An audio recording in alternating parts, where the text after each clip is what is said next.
We need on three. One, two, three. Quelqu'un.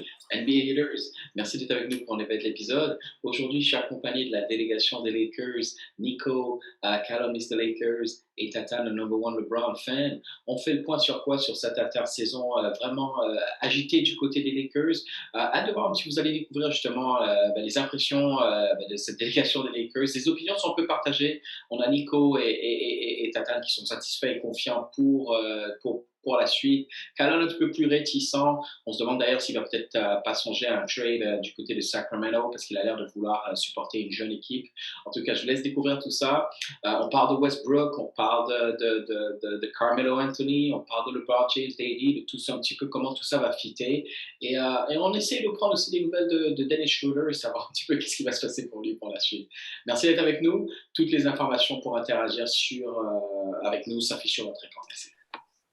All right, NBA Haters, donc je suis avec la délégation des Lakers. On fait le point tout de suite sur une intersaison vraiment mouvementée du côté de LA. Pas mal de départs, pas mal d'arrivées. J'ai hâte d'entendre vos réactions dessus. Tu sais quoi, vas-y Tatan, je vais commencer avec toi tout de suite.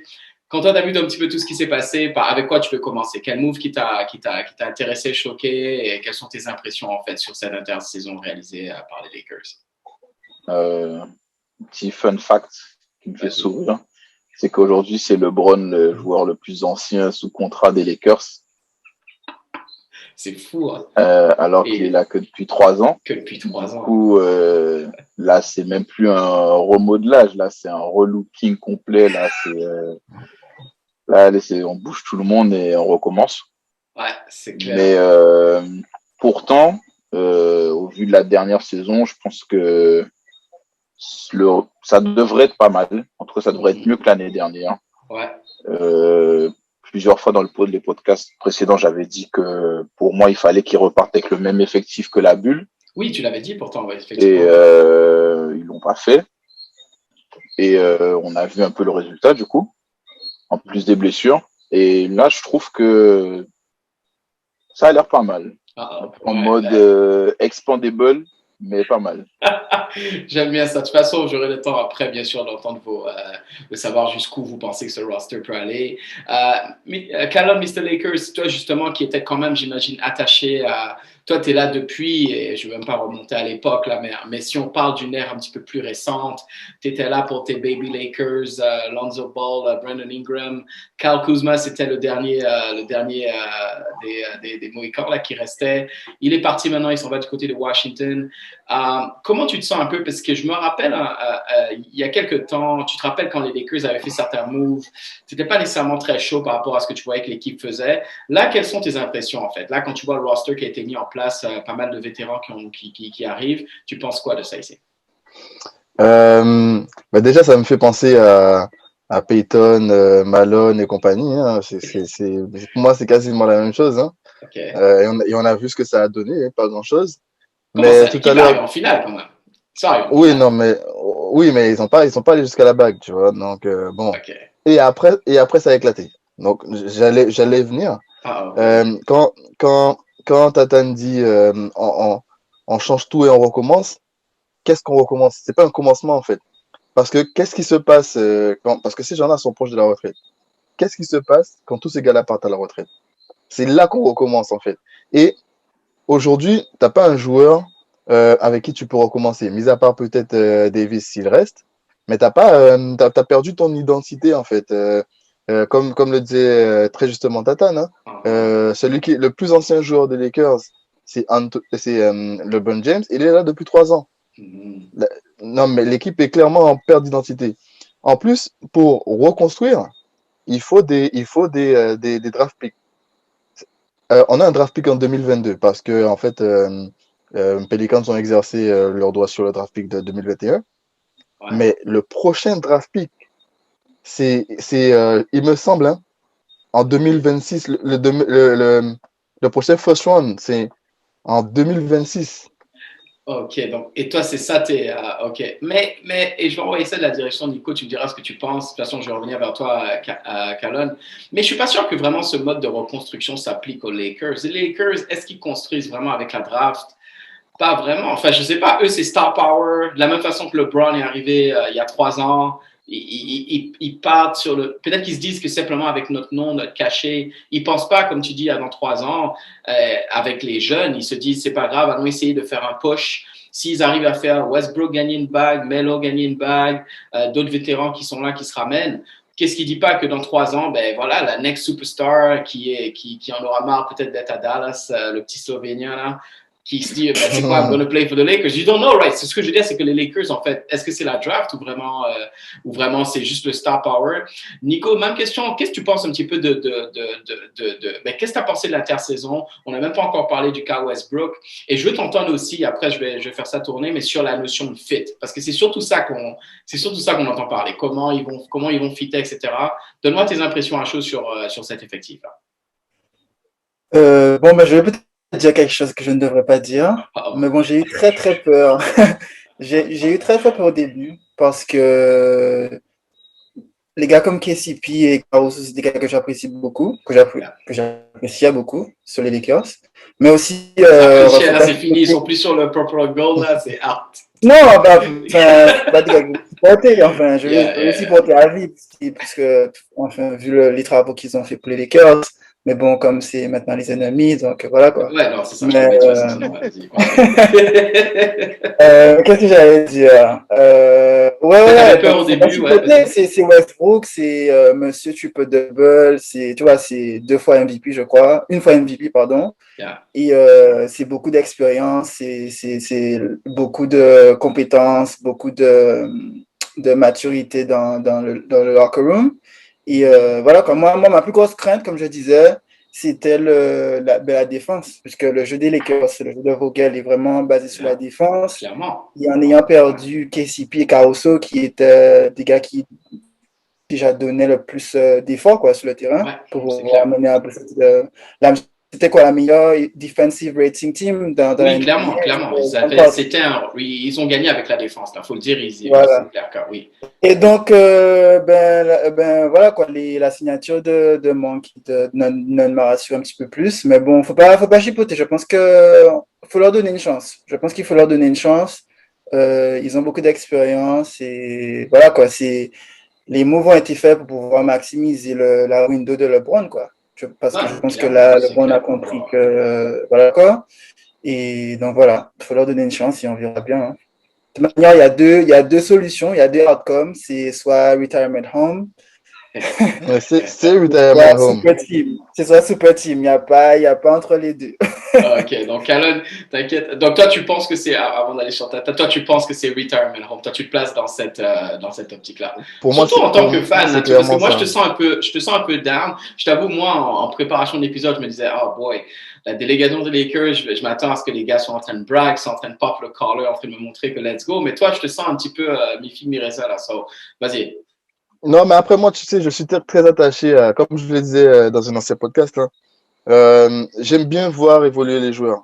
J'étais fan des Lakers et j'étais fan de Nick Van Exel, de Kobe, je voulais dire.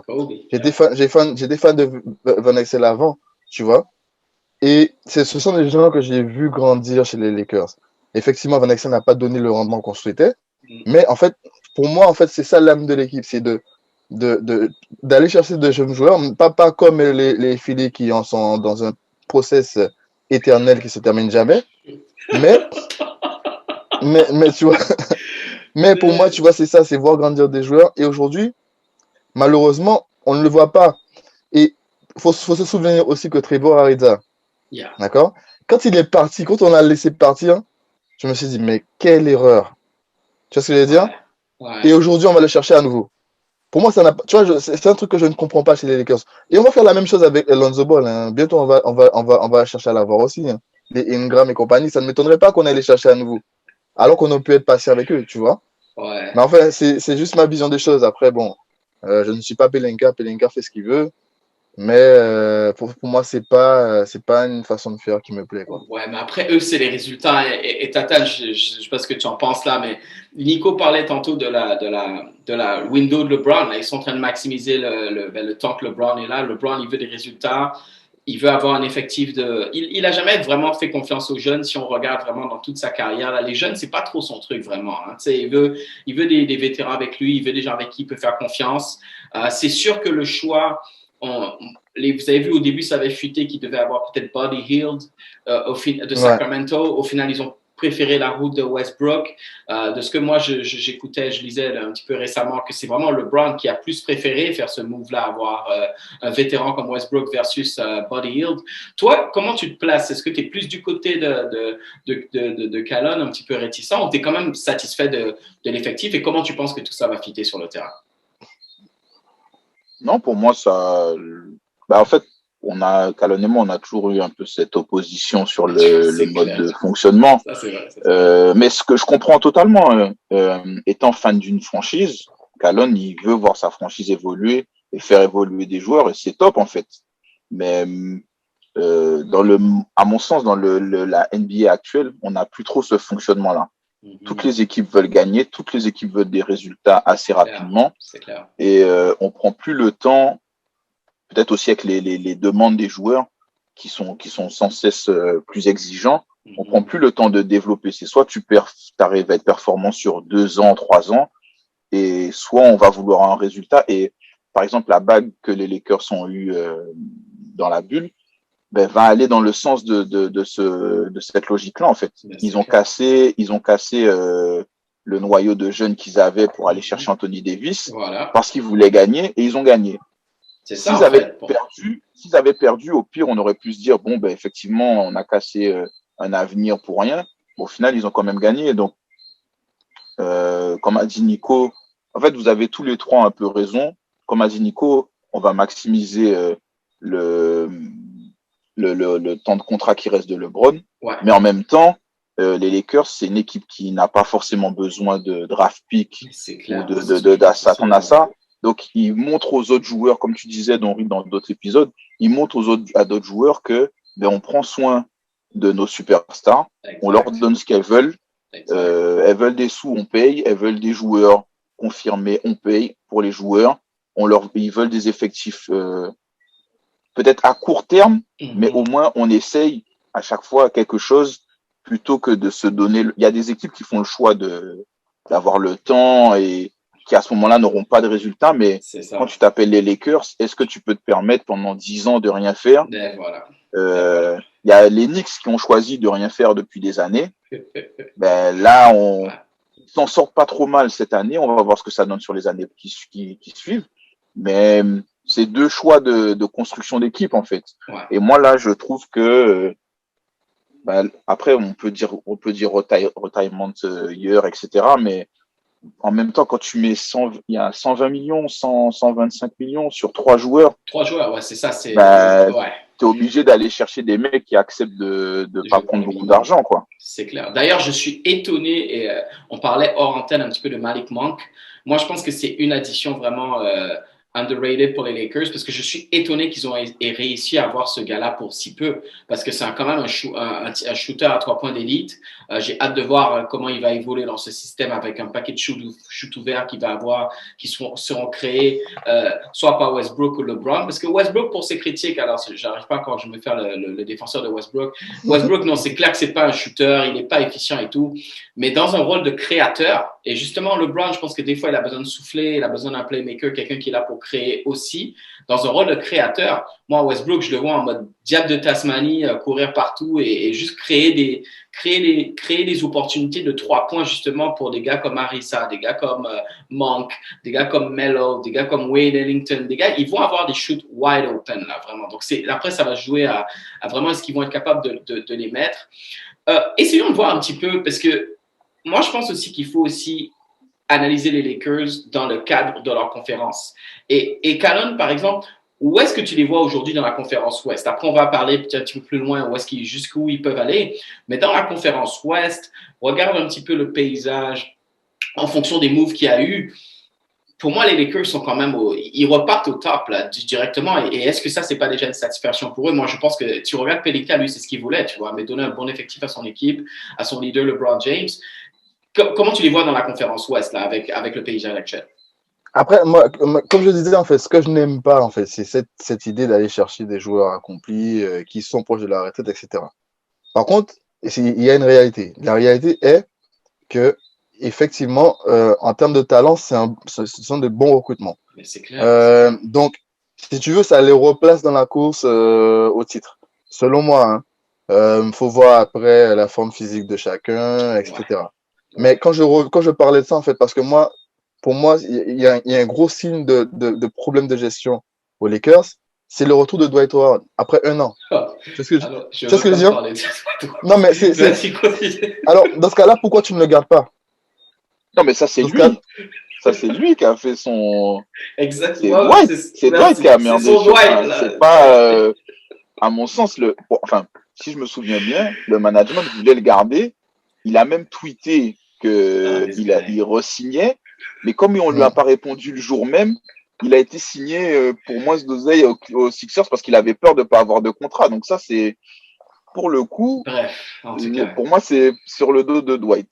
Classique Dwight, shit, on va dire. Mais vas-y, continue, Carl, honnêtement, je pense que t'avais pas fini. ouais, mais dans Non, ce cas-là, tu retournes pas le chercher, en fait. Je sais pas.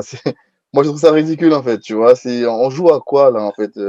Non, mais quand parlons de fit et Nico, tu me diras ce que tu penses de ça. Si comparons Dwight Howard, j'arrive pas encore que je vais dire ça non plus, mais bon, bref. Comparons en termes de fit Dwight Howard à Andre Drummond. Tu vois, Andre Drummond, ce qu'il a apporté l'année dernière versus ce qu'il voulait peut-être avoir en prétention salariale et tout. D'ailleurs, je pense qu'il a pris une grosse claque, hein, parce qu'il pensait aller aux Lakers en mode il va relancer sa carrière, en mode on va le payer. Regarde, là maintenant, il va être le backup de son best friend Joel Embiid. J'arrive même pas à croire ça. Là, Mais en plus, ils sont en bif. Mais c'est ça que je dis, ils sont en bif et ils vont être le pivot remplaçant. Donc, je pense que lui, c'est un reality check. Mais toi, en termes de fit, justement, est-ce que tu penses que Dwight Howard, comment tu le vois avec cette équipe-là, Nico? Oui, c'est un bon fit, comme il a d'ailleurs démontré lors de la bulle, lors de la semaine de la bulle, quoi. C'est un bon complément à Anthony Davis, puisque lui, il joue physique, il défend et il va pas s'en mêler les pinceaux, il va pas être sur la ligne d'attaque d'Anthony Davis, quoi, comme il était Drummond. On va pas l'avouer, Drummond, c'était un gros flop pour les Lakers. On avait d'immenses expectations sur LeBron et il a bref. En décortiquant le trade, par contre, ce que je voulais dire, c'est que Pelinka, je pense qu'il a fait un gros coup avec Westbrook quand même, parce que quand on regarde genre, la valeur des assets qu'il a give up, quoi. Il y avait Kuzma, un gars qui avait un problème d'identité, et un gars qui n'avait pas vraiment réussi à faire sa place avec les Lakers. D'ailleurs, l'année dernière, pendant les playoffs, on a pu le constater. Et en fait, Montrezl Harrell, c'est pas quelqu'un qui a joué beaucoup en fait pendant les playoffs. Donc en fait, on perd vraiment KCP et un demi-Kuzma, quoi, pour un Westbrook, un gars qui fait des triples-doubles et un MVP, quoi. Donc pour moi, c'est un gros coup. Et puis après, moi, c'est mon opinion personnelle. Non, c'est clair, tu l'as dit. Et puis Westbrook, c'est un gars, il faut un Westbrook en saison régulière. En playoff, ça va être autre chose. J'ai hâte de voir comment ils vont. Ça va demander beaucoup d'ajustements. Mais en saison régulière, là, quand tu es rendu en février, que tu es en train de jouer ton back-to-back à Minnesota, il te faut un gars comme Westbrook to bring some energy. Le gars, il va essayer de faire des trucs, essayer pour faire que l'équipe va continuer à avancer ici. Tata, je t'ai vu beaucoup rigoler quand il parlait de Kuzma. Pour moi, Kuzma, je t'explique et tu me diras ce que tu penses. Après, tu peux emmener ça dans la direction que tu veux. Mais Kuzma, c'est comme, you know what?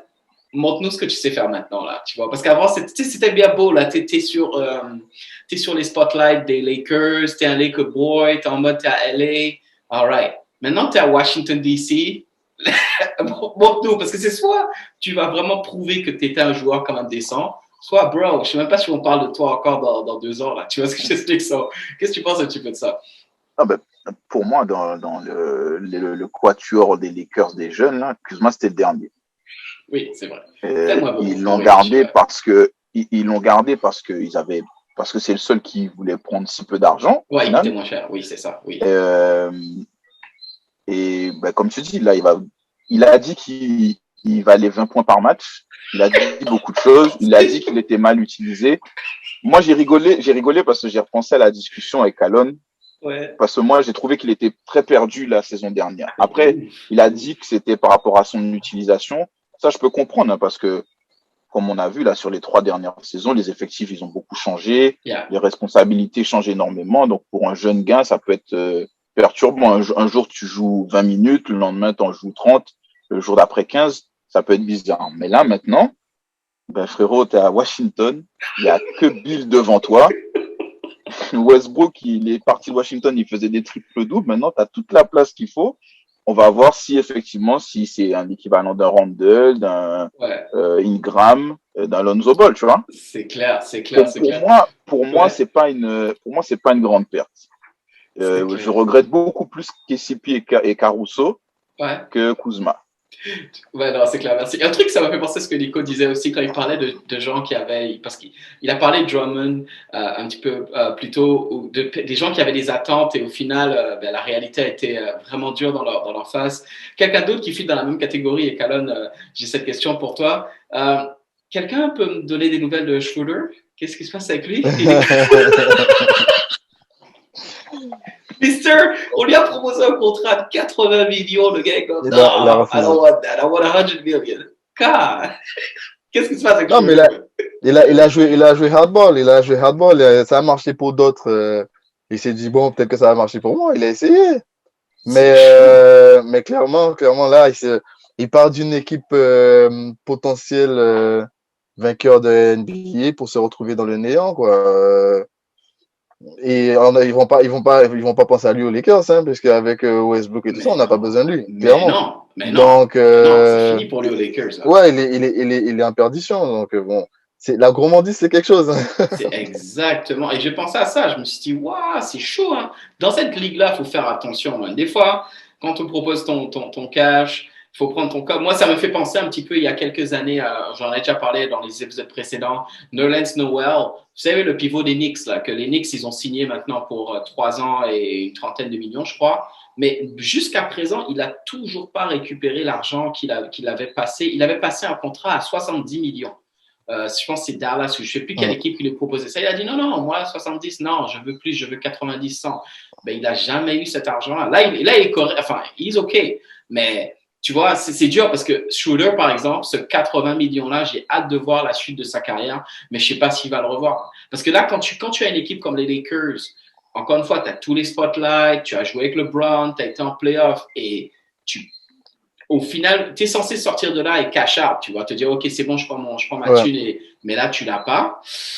Je sais pas qui est-ce qui te signe, je sais vraiment pas qui est-ce qui te signe l'année prochaine. Après, c'est un bon role player, hein. Il peut trouver un contrat, hein. Je ne le vois pas en Chine comme certains Non, mais d'entre en nous. tant que role player, Mais- c'est-à-dire pas en tant que starter et tu touches 100 millions par année, quoi. Et ça va être une claque ça va être dur pour lui, quoi, tu vois. Vraiment. Mais le vas-y. pire, c'est que s'il fait des playoffs corrects, ça se trouve, il le signe, hein, son Mais contrat. des playoffs où. Ah, tu parles, oui.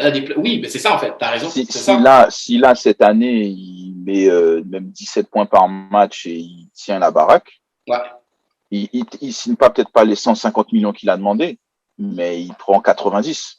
Mais je te dirais, c'est la même chose. J'ai envie de te dire, c'est la même chose un peu pour Drummond, hein. Je suis d'accord avec toi dans le sens où il allait aux Lakers, mais je sais pas si les Lakers, quand il a pensé en termes de fit, est-ce que c'était la meilleure chose pour lui, tu vois. Parce que quand on a regardé la finale NBA, où tu vois Phoenix Suns, qui derrière leur pivot titulaire, là, Ayton, ils avaient personne, en fait, tu vois. Il y avait personne, tu vois. Est-ce que lui pouvait pas arriver là, off the bench, là, tu joues, tu vas loin, tu fais des doubles-doubles et tout. Mais Drummond, il a servi à rien aux Lakers.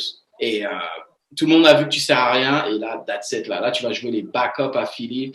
Aïe, aïe, aïe, ça va être toute une histoire. Les gars, pareil, là, je fais un tour de table. Est-ce qu'il y a des choses auxquelles vous n'avez pas pensé encore à rajouter, des petites remarques que vous voulez faire pour cet effectif? Par exemple, le tweet de LeBron, vous avez pensé de quoi de ça? Tu sais, quand il a dit, ouais, moquez-vous, nanana, parlez toujours de mon équipe, tout ça. Il a l'air un peu revanchard. Est-ce que vous pensez que peut-être tout ça va le motiver un petit peu à aller plus loin? Vas-y, Nico, sur ça. Ouais, ça va le motiver, en fait. LeBron, c'est un gars qui a un énorme ego, quoi. Il a toujours eu. Et ouais, ça rajoute du excitement sur la saison, Yeah. tu vois. Ouais. Anticipation non, c'est pour revenir sur ce qu'on disait auparavant. C'est vrai que jouer aux Lakers, en fait, tu es sur la scène, tu es on the stage Plus grande scène, avec c'est le spotlight et ça a ses avantages, mais ça a aussi ses inconvénients. Des gars comme Drummond, des Schroeder qui essaient de relancer leur carrière ou peut-être avoir un max. On a vu que peut-être en 2-3 matchs ratés, en des playoffs ratés. Mais c'est vraiment risqué. Genre, pour des gars comme Nunn, pour des gars comme Monk, qui vont aux Lakers et qui prennent un pay cut, tu vois. Ouais. C'est risqué, tu bêtes sur toi, mais tu fais un pari sur toi-même, mais c'est risqué, quoi. Parce que si tu passes à travers, ben, c'est peut-être toute ta carrière, tu as 22 ans, 24 ans, voilà, quoi. Ouais. Mais ça peut, encore une fois, ça peut valoir le coup Voilà. parce que tu es garanti quand même d'aller loin. Un petit tour de table sur vos prédictions quand même. Rassurez-moi, Tatane, par exemple, tu vois cette équipe-là aller au moins en finale, non? Qu'est-ce que tu penses? Ou comment tu... C'est sûr que la santé va être un facteur clé, là. Ouais, Ça va c'est être ce que le j'allais facteur dire en clé fait. avec eux, en fait. Vas-y. C'est ce que j'allais dire. L'équipe, elle est, moi je la trouve bien, Ouais. vraiment bien mieux construite que l'année dernière, mais elle restera dépendante de AD et LeBron au niveau santé. Mhm. Et pour moi, Westbrook, ils ont été le chercher par rapport à AD. Parce que, comme on sait qu'AD, il est prone injury, ben, si AD se blesse, là, en fait, ce qui s'est passé quand il n'était pas là contre Phoenix, il n'y avait qu'un demi LeBron, en fait. C'est ça. Il manquait quelqu'un, et Westbrook, on peut dire tout ce qu'on veut de Westbrook. Ben, tu sais que Westbrook, il va faire le boulot, tu vois. Il va Mais peut-être ce pas prendre gars-là, tout le temps justement, les pour revenir à ce que meilleures Nico disait, décisions. excuse-moi, ce gars-là, ça aurait dû être Schroeder. Ça aurait dû le moment de Schroeder, Oui, de c'est ça, oui, ben, shine, tout à fait, de oui. mettre ton Ouais. 25 points, Mais mais c'est c'est pour juste qu'il ça, s'est c'est chié pour ça, dessus, c'est pour quoi. ça que je te Vas-y. dis, il aurait mis même 17-19 points par match. C'est Il aurait eu clair. son contrat. C'est Il avait clair. toute la place. Il avait Toute la toute la place place. pour jouer. Et il fait 2 matchs de suite à 0 points ou à 0 et 2 points. Alors qu'il est numéro 2, tu vois. C'est juste pas possible, en fait. Ouais. Donc pour moi, ils ont été chercher Westbrook au cas où AD ça se passerait pas bien, comme l'année Mhm. dernière. Et pour aussi, ben, comme tu disais au début, pour soulager LeBron un maximum, qui est un deuxième créateur, un peu comme on a pu avoir la première année avec Rondo, quelqu'un qui va prendre le jeu à son compte et tranquille, Voilà, quoi. c'est ça. Donc toi, c'est ça. Avec la santé, si tout le monde ils arrive à bien faire tourner, tu les vois quand même aller en finale, hein, c'est ça. Ah, avec la Ou peut-être santé, oui. plus, ouais, Ah oui, plus oui, en avec haut, la ouais. santé, finale sur, ouais, pour moi. Ok. Calonne, vas-y, est-ce que tu partages cette opinion? Qu'est-ce que tu penses, toi? Alors moi, je te dis qu'il nous manque un joueur. Il a tweeté. Et voilà, donc on attend en fait qu'il signe. C'est qui? Swaggy P, il a dit Don't forget about me. Swaggy. Mais en fait, Swaggy P a vu qu'on reprenait tous les anciens joueurs. Il s'est dit ben pourquoi pas, je tente ma chance. Il a dit Don't forget about me, tu vois. Mais voilà. Allons chercher Swaggy P, les gars. Allons le chercher pour aller jusqu'à la bague. Si Swaggy P, c'est la pièce qui te manque pour le chip, là, ça va être chaud. Non, mais sérieusement, comment tu les vois quand même aller à. Est-ce que tu les vois pas? On parle pas d'une élimination au premier tour surprise comme cette année-là. Si tout le monde est correct, là, si tout le monde est en santé, bien entendu. Ouais, non, mais j'espère. C'est mon équipe, donc j'espère qu'ils iront loin. Mais bon, enfin, je suis pas un grand fan de Westbrook déjà. Tu Et vas apprendre bon, à l'apprécier. Tu vas comprendre. On retient ça on the record, là, parce que le premier qui va nous envoyer non, des je suis pas un messages, grand les fan. gars, triple-double de Westbrook hier Non, mais soir. tu sais, regarde, j'ai pas changé concernant LeBron, hein, donc il n'y a pas de raison que je change pour Westbrook. Je suis pas un grand fan. Ça va être pénible de regarder les matchs des Lakers, mais bon, c'est mon équipe. Dis ça. En tout cas, il y aura du spectacle. Nico, je vais te laisser avec le mot de la fin sur ça. Va avoir du spectacle à LA. J'ai hâte de voir un petit peu comment tout ce monde-là va interagir. LeBron, Westbrook et toute la clique. Toi, voilà comment où est-ce que tu vois cette équipe aller, justement? Ouais, sans blessure, moi je pense qu'ils peuvent aller en finale de conférence, voire même finale. Et ouais, hein, c'est Westbrook, c'est LeBron, le show. Le Et show, on va verra avoir bien. du show. Les On va avoir du Lakers, c'est show, ça. ouais. On va Ils avoir savent du plus sauter, les mecs. Ils savent plus sauter. Il n'y a plus de show. Ils sont vieux. gars. On va voir, justement. Ils vont te Moi, je trouve montrer. justement que Vas-y. je trouve que c'est un bon argument, justement, en plus, ce truc d'ancien un peu, tu vois, avec Westbrook. Ben, Westbrook un peu arrive dans la même case que Chris Paul, hein, même il est Ouais, plus jeune. Ouais, il est plus jeune, mais en C'est termes de. Ouais. les dernières occasions, quoi. C'est les Exact. dernières occasions. Les mecs, s'ils veulent gagner, c'est maintenant, quoi. Mhm. Donc, moi, je sais pas. Moi, je pense que ça pourrait jouer. Melo, enfin, rien que la symbolique devant Melo et LeBron jouer ensemble, Oh, gars. Mais moi, je trouve ça. Autant avant, on aurait dit, bon, on continue dans les trucs, les mecs, ils doivent jouer l'un contre l'autre et tout. Mais là, ça fait 18 piges qu'ils jouent l'un contre l'autre. Ils peuvent faire, c'est les meilleurs amis de la NBA, ils peuvent faire une année. Moi, je dis, Non, tu vois, voir Westbrook gagner une bague, Melo gagner une bague, ce serait, Mais Melo va ce serait regarder jouer génial, LeBron. quoi. Melo va regarder jouer LeBron. Il va rien faire du tout. Mais non, mais il n'a pas besoin. On lui demande pas. On lui demande, mon gars, Ouais, reste dans pas le grand-chose, corner, mais- mets tes petits Après, Ouais. tu vois, mid-range, fais tes petits trucs, tu vois. moi, Chacun je dans me son dis, rôle, quoi. le plus gros problème d'ego qu'il pourrait y avoir dans l'équipe, c'est Melo. Ouais, je pense Pourquoi? aussi. Ouais. Pourquoi? Ah ouais, Euh, pourquoi? Parce Mais, que, ouais, et tu mais vois, et même tu regardes les prédictions de Starting Five, ils mettent Melo dans le Starting Five. Il peut pas être dans le starting five. Et c'est un no truc way. Non. que je comprends pas, en Non, fait, il tu peut pas vois. être dans le starting Si, five. si tu réussis pas à faire Melo comprendre qu'il faut qu'il sorte du banc, Il est off the bench, on c'est aura sûr. déjà un problème, Ouais. on aura déjà un problème d'ego, tu vois. Ouais. Westbrook, il sait. Westbrook, on a dit, hein, c'est la première fois qu'un MVP ou double MVP se fait trade à 2 ou 3 reprises. Le Mhm. gars, c'est sa 3e équipe en 3 ans Ouais. ou en 4 ans. Il sait qu'il va falloir qu'il se mette à sa place, Ouais. que c'est pas lui le leader. D'ailleurs, en plus, il a quand même plutôt pas mal fait aussi bien à Ouais. Washington qu'à Houston. Mhm. Mais Melo, il va falloir qu'il comprenne que, ok, t'es Woody Melo, mais t'es option numéro 4, 5. Non, c'est clair. Et puis pour finir sur ça, justement, Melo et Westbrook, je pense qu'ils savent que c'est leur dernière chance de gagner là. Tu peux pas faire plus big en termes de, encore une fois, d'opportunité de spotlight que d'être à LA avec LeBron et AD. À part si tu es de l'autre côté à l'Est, à Brooklyn avec le reste de la gang là-bas. Mais sinon, écoute, même Westbrook, regarde, tu as tout fait. Tu as eu ta team, tu as joué avec Kevin Durant, tu as joué par-ci, tu as joué avec Chris Paul, tu as joué avec James Harden. I mean, c'est là. Donc, arrange-toi pour fitter dans le moule pour que ça puisse. Et moi, je vois LeBron, il est capable de dire, on peut le critiquer là, mais il est capable de dire à ces gars-là, bon les gars, hey, montez sur mes épaules, faites ce que je vous dis et on va arriver en finale. Moi, c'est ce que je vous garantis là. C'est jouer votre rôle et that's it là. So, ça va être intéressant en tout cas. On va finir sur ça les gars. Merci encore pour votre temps. Puis on n'a pas fini de parler les Lakers là. C'est sûr qu'on va en parler pendant toute la saison. En tout cas, take care guys. Merci encore. Hein. Ciao. Take care. All right.